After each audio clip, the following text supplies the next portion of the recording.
കൂട്ടുകാരെ, നിങ്ങൾക്ക് കഥ കേൾക്കാൻ ഇഷ്ടമാണോ? എങ്കിൽ ഞാൻ കഥ പറയാം. എന്റെ കഥയുടെ പേരാണ് എല്ലാം നല്ലത് തന്നെ. പണ്ട് ഒരു രാജാവ് ഉണ്ടായിരുന്നു. ആ രാജാവിന് ബുദ്ധിശാലിയായ മന്ത്രി ഉണ്ടായിരുന്നു. നമ്മുടെ രാജാവിന് നായാട്ട് ഇഷ്ടമുള്ള ഒരു വിനോദമായിരുന്നു.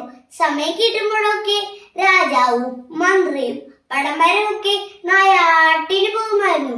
ഒരിക്കൽ നായാട്ടിന് പോയപ്പോൾ ഒരു അപകടം പറ്റി. രാജാവിന് കൈമുറിഞ്ഞ് ചോര വരാൻ തുടങ്ങി. ഇത് കണ്ട മന്ത്രി പറഞ്ഞു, ഇതൊന്നും നല്ലത് തന്നെ. രാജാവിന് ദേഷ്യമായി. എന്റെ കൈമുറിഞ്ഞ് ചോര വരണമാണോ ഈ നല്ലതെന്ന് പറയണത്?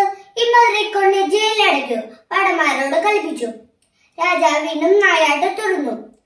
അപ്പോഴതാ വഴിയിലൊരു സിംഹം രാജാവിന്റെ പടമാർ 4 ദിക്കിലോട്ട് ചിതറി മരത്തിൻ മണ്ടക്കേറി. രാജാവാണെങ്കിൽ പേടിച്ചു പറിച്ച് ബോധം കിട്ടി വീണു. സിംഹം രാജാവിന്റെ മുമ്പിൽ വന്നിരുന്നു. മണത്തു നോക്കിയപ്പോൾ ചോരമുള്ള ഇറച്ചി സിംഹത്തിന് ഇഷ്ടമല്ലായിരുന്നു. സിംഹം രാജാവിന് കടിക്കാൻ നടന്നു പോയി.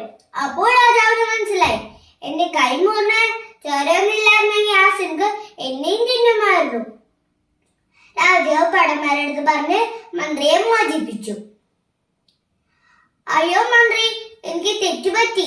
എന്റെ കൈ മുറിഞ്ഞ് ചോര ഒന്നില്ലായിരുന്നെങ്കിൽ ആ സിംഹം എന്നെ തിന്നുമായിരുന്നു.